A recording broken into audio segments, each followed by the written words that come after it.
ملک کے موجودہ حالات میں اقلیتوں اور مسلمانوں کو صبر و تحمل اور تدبر کے ذریعے نفرت سے مقابلہ کرنے کی ضرورت ہے۔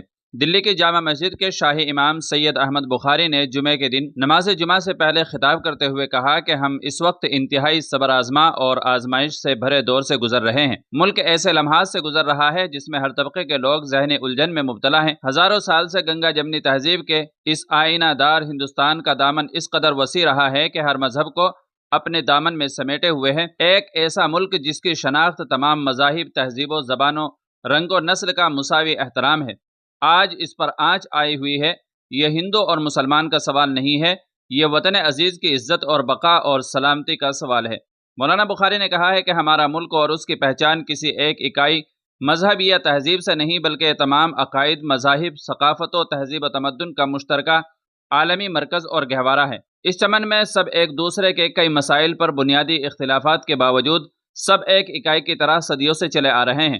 اب ایسا کیا ہو گیا ہے کہ اقلیت کی ہر چیز جرم بن گئی اور اکثریت کا غلط بھی صحیح ہو گیا؟ مسلمانان ہند اس ملک کی تنہا سب سے بڑی آبادی اور تمام دنیا میں کسی ایک ملک میں سب سے بڑی آبادی ہے۔ شاہی امام احمد بخاری نے کہا ہے کہ تقسیم ہند کے باوجود نفرت اور منافرت کا بازار آج گرم رہا، لیکن اس سے پہلے ایسا دیکھنے کو کبھی نہیں ملا۔ بھیانک فسادات ہوئے، قتل و غارت گری ہوئی، نہتے نمازیوں پر گولیاں چلی، لاتعداد مسلمانوں کو زندہ زمین میں دفنا کر ان پر ٹریکٹر چلا کر گوبھیوں کی فصل لگا دی گئی۔ ہزاروں سکھوں کا قتل عام ہوا، لاکھوں معصوم جانیں تقسیم وطن کی نظر ہوئی، مگر نفرت کا زہر نہیں پھیلا۔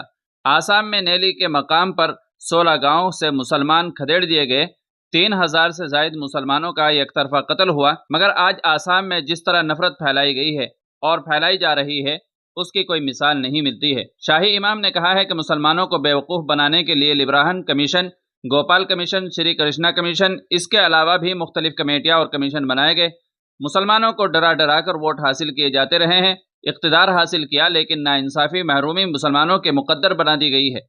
آزادی کے بعد جو تمام تحفظات مسلمانوں کو ملنے چاہیے تھے وہ نہیں ملے، بلکہ ایک سازش کے تحت ان تحفظات سے مسلمانوں کو محروم رکھا گیا۔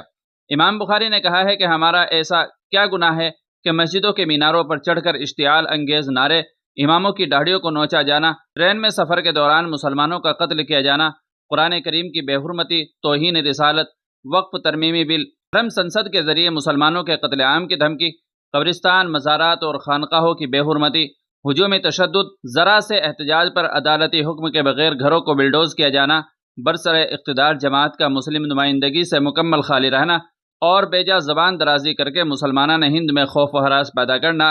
اتنا ہی نہیں بلکہ اگر ایک ہندو بیٹی کے ریپ کا واقعہ ہو تو پورا ملک آواز اٹھائے، اور وہی ظلم جب ایک مسلم بیٹی پر ہو تو برسوں خاموشی چھا جائے۔ انہوں نے کہا ہے کہ وہ آج اس ہندوستان کو تلاش کر رہے ہیں جس کا خواب ان کے بزرگوں نے دیکھا تھا۔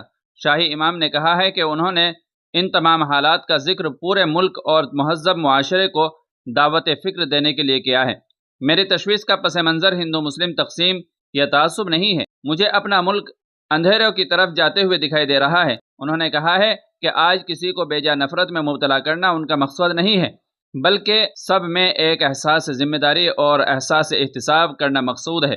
جذبات کو بھڑکانا قیادت کا کام نہیں ہے، اس کا کام مسائل سے آگاہ کرنا، بروقت متنبہ کرنا اور مسائل کے حل کی زمین پیدا کرنے میں اپنا کردار ادا کرنا ہے۔ آخر میں اپنی قوم سے مخاطب ہو کر کہنا چاہتا ہوں کہ آزمائش اور امتحان انبیاء کی سنت ہے، جو اس دور میں مستعد رہا تو فتح اور نصرت انشاءاللہ اس کا مقدر ہوگی۔